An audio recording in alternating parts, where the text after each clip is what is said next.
Recording. Good afternoon, folks. I'm back again. I tried this earlier today, and unfortunately, I had some difficulties with the audio. So if you did tune in and watch my lips move but didn't hear any sound, I apologize. Um, Hopefully this time you'll get the full story. I'm going to start this session by just telling you that in the previous session, the two boys, Joel and Jay, had to complete a trigonometry assignment for their math teacher. They did, and they handed it in. And if you would like a copy of that assignment, where they use the sign law, and who knows, there may be a mathy out there that wants it. If you do, then contact me at ronsbooks@hotmail.com, and I will send you a copy of their last page of their assignment that they handed in to their teacher. Now, the other thing I was going to mention today at the beginning of the show is a little bit about writing. I'm now writing my 34th book in this series, and it's important that if you're going to write a large number of books in a long series, that you remember who you are. You're not only the author, but you're God, the God of the people, the characters in your stories. Be a kind God. Now, I know sometimes some of them will get sick, or some of them may die, and even the good guys, not just the bad guys and gals. But remember, you're the God, you decide what goes on. Now, another tip I can give you, and it just has to do with my writing style, and that is I never know sometimes what's going to happen that day when I'm writing. For instance, today in the story I'm working on, in the 34th book, my character was supposed to murder someone else, but they didn't. My goodness, they left town instead. That wasn't a total surprise to me. I realized halfway through that chapter that this would have to happen. But that tells you I do not have necessarily a plan from the start of the book to the end of the book. I don't want to have a plan like that. I believe in that old proverb, man plans, God laughs. You have to have enough of a plan to get through the day, but if your plans are too long-ranging, too many things will come in between along the way that will disrupt them. Now, let me get back to the story. We know from previous parts of the story, and in the first section, at the very end, Joel was hit by lightning, and he heard a mysterious voice. I wonder whose voice that was. And then we left that and went back in time a few weeks to the assignment. And then that was in our last session. And this time, we're following up on that. Remember, when they did that assignment, the boys became so intrigued by the bush that they were determined to go back. And by pure good luck, it was Queen Victoria's birthday holiday on that Monday, May the 21st, the next weekend, that they went back to the farm and to the bush. That's what I'm going to read about right now. We're back at the farm again. Jay and I are keen to go into the bush. Well, boys, Uncle Herbert said, I hear you have a grand adventure planned. You know you need to be careful. It's easy to say I'm going into the woods and I'll be back in a little while, but it's much more difficult than you think. I've only been a short way into that bush myself. I don't trust it. After the first 50 yards, I started to get confused, so I turned around and came back out. I don't want to go in there again. Then Uncle Herbert turned to us and stared at us and said, do you have any idea where you're going once you get into the bush? Well, from here in the farmyard, we have a pretty good idea, I said. And my buddy Jay took out his map and said, this is where we're standing right now. And according to the line of sight I drew on the map from the information I had from last Sunday, this line of sight runs across your land and through the bush, not far from where we're standing here. And if we follow it, we'll get right to the big tree. We figure that the line of sight I'm talking about intersects the fence line here about 100 yards away. So we'll just enter the bush and follow the line of sight that I showed you on the map. And We'll use the sun to keep track of our direction." Well, ho, ho, ho, ho! Oh, he couldn't believe it, Uncle Herbert. "Can you believe that?" he said. He laughed hard, he cleared his throat, and said, "That's one of the worst plans I've ever heard." Jane and I were kind of stunned by that. "Have you boys ever been in the bush before?" he chortled. "Once you get in that bush, you may never see the sun. You won't be following it. I hope you have a compass." Despite all our careful planning, our lack of outdoor education was revealed. "You can't go in that bush without a compass," said Jay's dad. And it looked like our plans might be on hold until the next weekend. "That's not a problem," said Uncle Herbert. "I have a compass, and it's a good one. Just don't lose it on your journey." Before he turned the compass over to us, Uncle Herbert made us take 20 minutes worth of practical experience to make sure that we knew what we were doing. And we had to use the neighbor's barn as a landmark. The old farmer wasn't finished with us yet. He smiled at us and said, "Now," he said, "are you two fellows going to hold hands while you're going through the bush?" Well, we both kind of looked at one another a little uncomfortable, and finally I stammered, like, what do you mean?" And both Herbert and Jay's dad just started to roar with laughter again. This seemed to be an afternoon of fun for the two of them. "It's okay," said Uncle Herbert. "The point is that if you don't have something connecting the two of you, you may easily get separated and lost, and that leads to disaster in the bush." Still laughing, he said, "You're going to need a rope that ties the two of you together. I suggest a length of at least 15 feet. We looked at him with new respect. We thought, this guy knows what he's talking about. Jay's dad had been getting pretty nervous about the whole thing, but when he saw we were taking Herbert seriously, he seemed to relax. "Okay," he said, "I guess you can go on your trip. Just remember, you have to stay calm.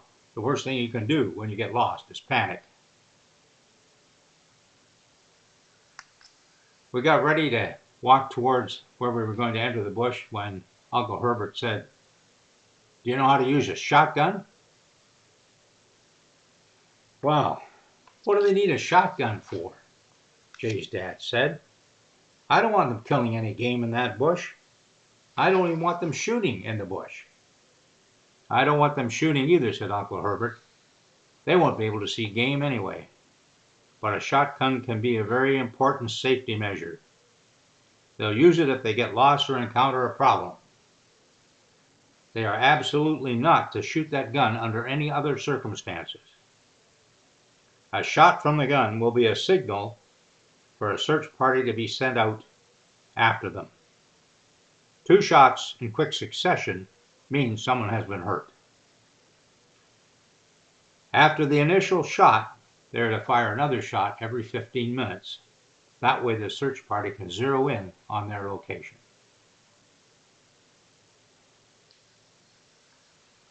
Well, now we were a little more nervous than we had been at the start.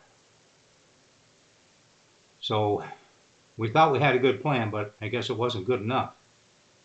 But by now, we thought we knew what was happening. And so the 2 older men wished us well and said goodbye and reminded us to be careful because they had too many women to answer to if anything happened to us. Away we went. The first 5 yards wasn't too bad. 5 yards, 15 feet, not too bad. I'll tell you, my youngest daughter and I went out for a walk in the bush the other day. And you can just see me behind one tree there, and that's not really a dense bush.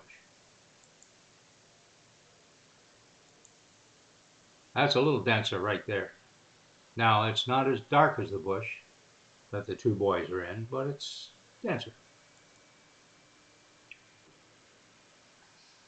We could still see the farmyard, and then we realized, when we went another 5 yards, that we were having trouble seeing where we'd entered the bush. The bush was densely overgrown.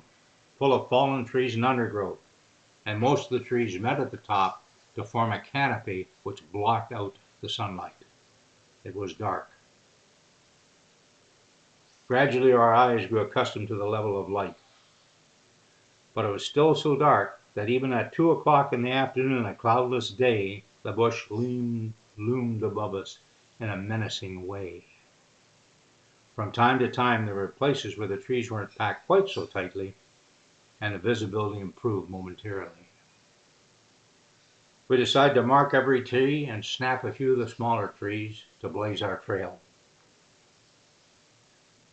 Jay, who was a better mathematician than I, had estimated we had a little over a mile to go in the direction we were headed to reach the hill that held the huge tree. At the rate we were currently going, I began to wonder whether we'd have enough time to get to that landmark and get back to the farm yard at the agreed time of 4:30. We stumbled along. This was about as difficult a thing as I'd ever done. We were in the middle of nowhere, headed towards a large tree that we couldn't see. It was an uncomfortable feeling. It was almost frightening. So they go on. They continue on their trek through the bush. Not an easy journey. Finally, I said, "Look ahead to the right. I know you can't see very far, but doesn't it look just a little bit brighter?" And sometimes the bush is like that. It opens up a bit. Whoops, there's the big tree. They're not there yet. And they started to go uphill. We set off towards the bright area. The land continued to rise, and in 5 minutes we broke through into a clearing. We were out in the open, and we started jumping around like kids at Christmas. We were on the hill, and the big tree was only 50 yards away from us. We'd reached our objective. We didn't know where we were, but we were at the big tree. "So far, so good," said Jay, and he reached into his knapsack and pulled out a little wooden sign. "It's time to decorate the tree," he said. "After all, it does feel a little bit like Christmas." He went over and attached a sign with the hammer and nails we brought with us. There's the sign. Jay and Joel were here, Monday, May 21st, 1928.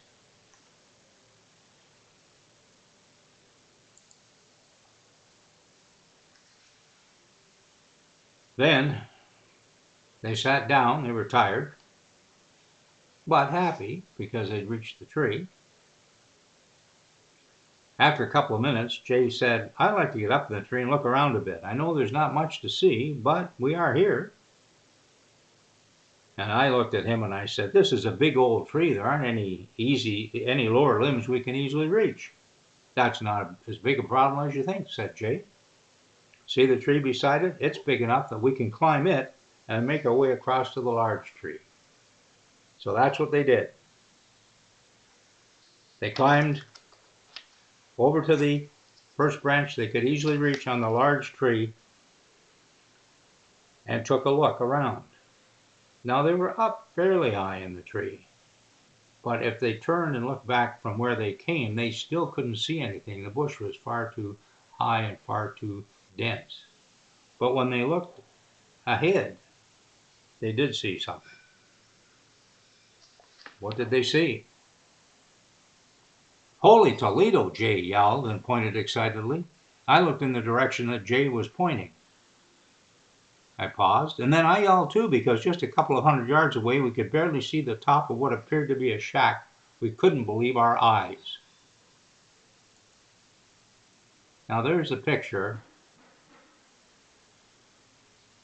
and if you look in the picture in the upper part of it, probably about a third of the way down, and about the middle of the picture, you will see what they saw, the edge of a shack. I know it's there because I added it to the picture.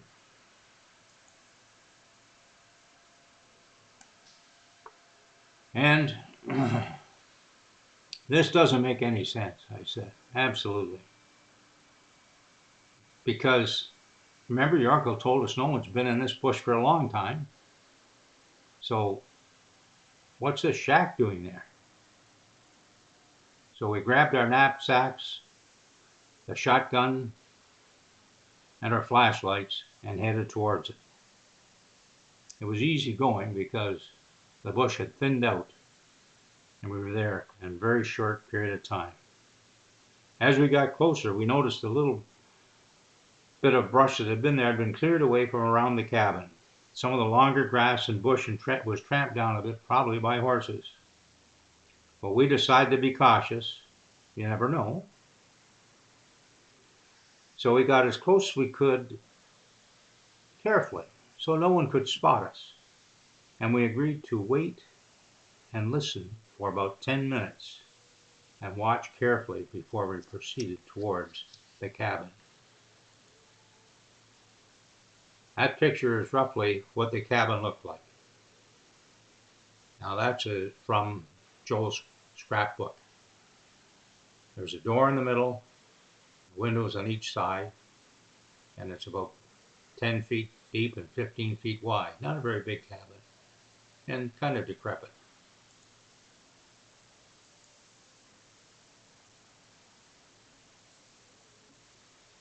So they watched and they waited. Nothing seemed to be happening, so they decided they'd approach the building. They thought the best plan was to look through the windows, but unfortunately the windows were shuttered from the inside and they couldn't see a thing. So of course, you know what they had to do. They had to open the door. Well, it was an old door, and there was a hole about the size of a penny in the door about halfway up. Some twine ran through that hole and made a loop that hooked over a small nail that had been hammered into the outside wall about 2 inches from the door. "Oh, it's an old-fashioned door latch," said Jay. "Inexpensive but effective," I said. I unhooked the twine, and Jay nudged the door open with his foot. He stepped inside, and I quickly followed him. That was as far as we got before we were overpowered by a smell that caused us to become immediately nauseated.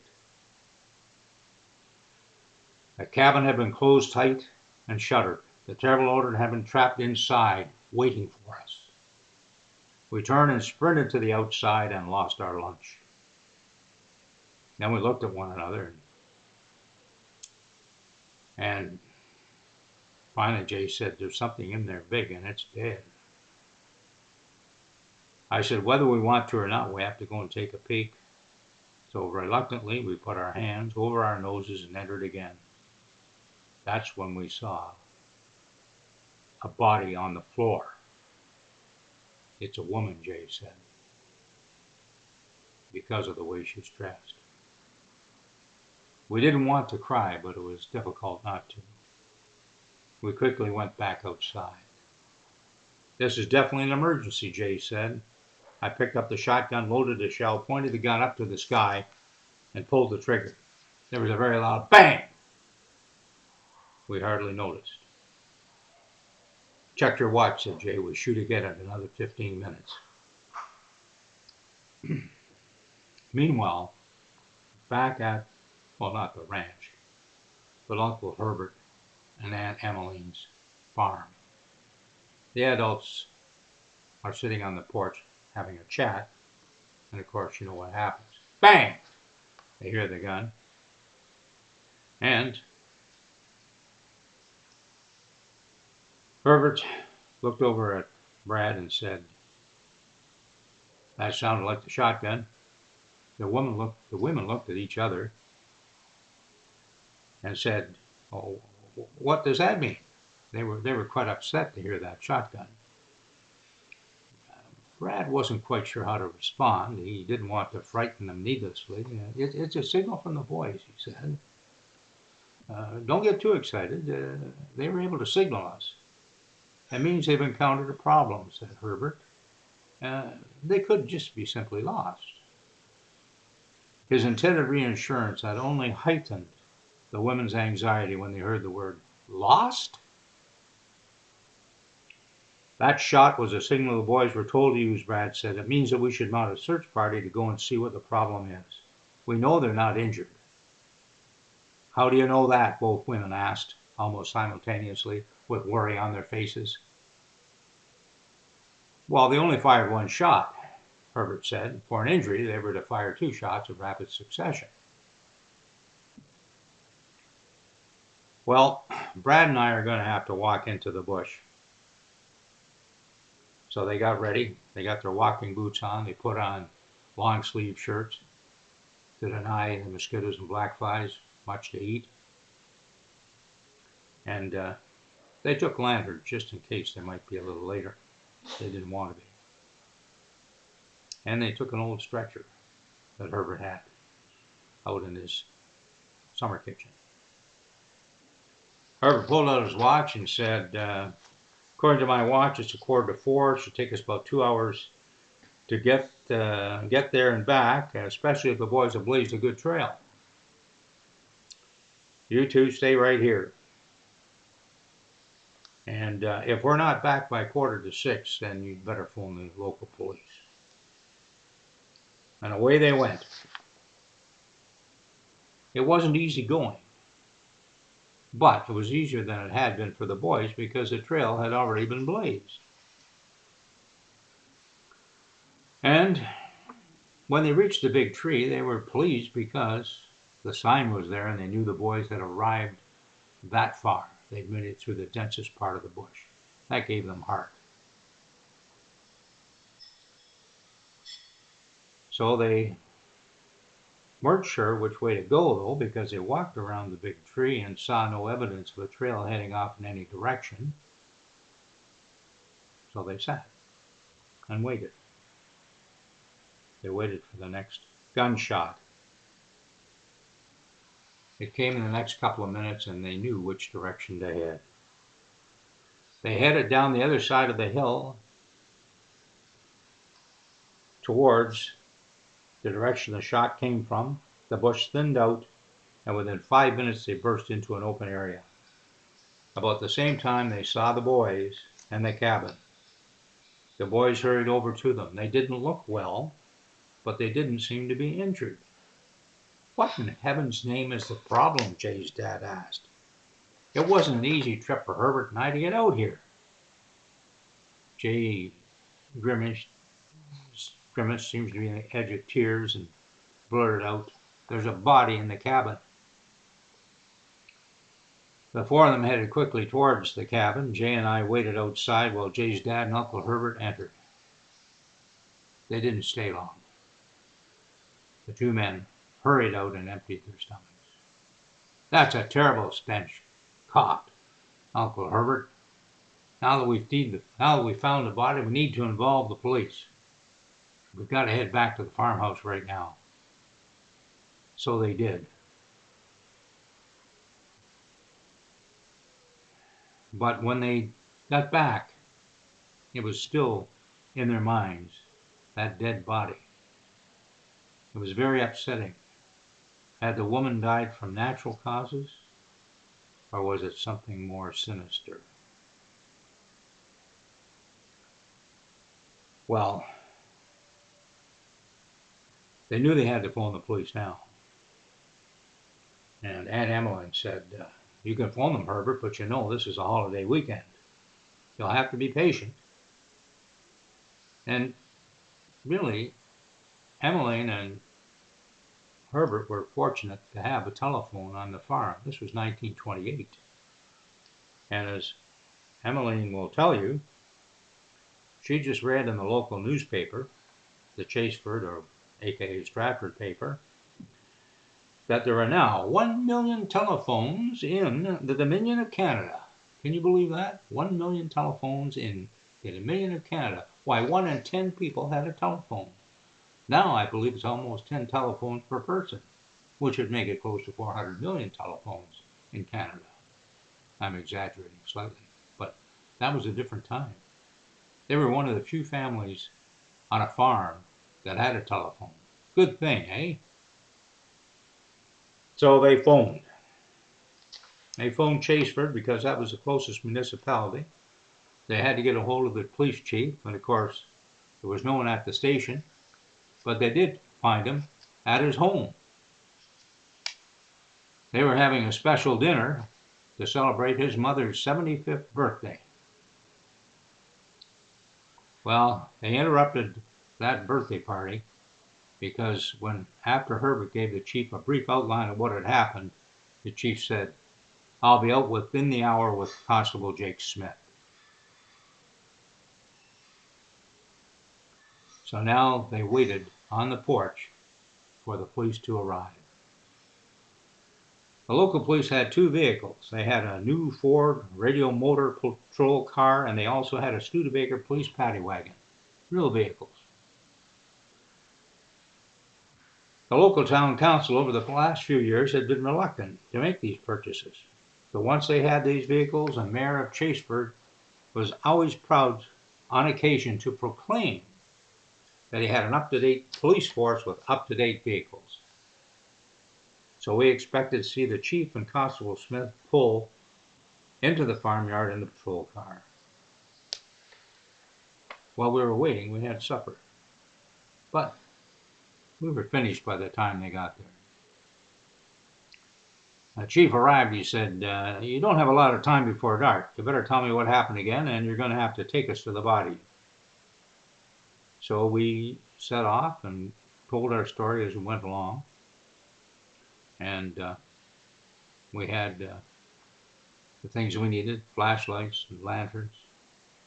And this time, our trip was much quicker because we knew where we were going and the trail was well blazed.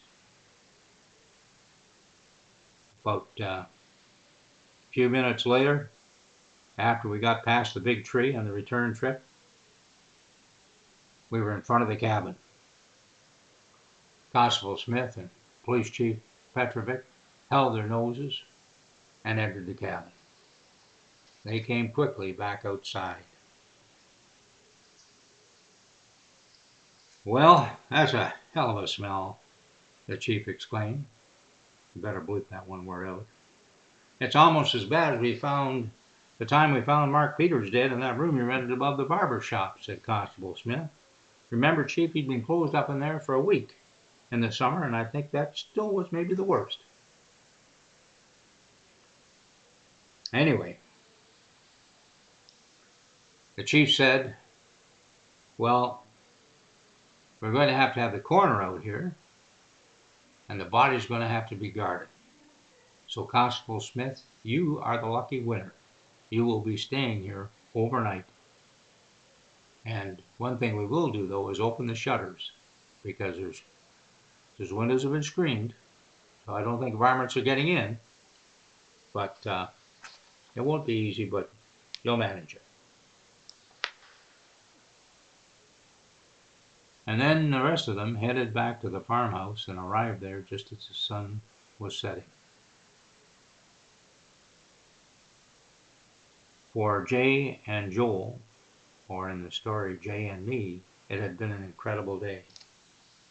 They were glad the day was over. Now that's today's reading.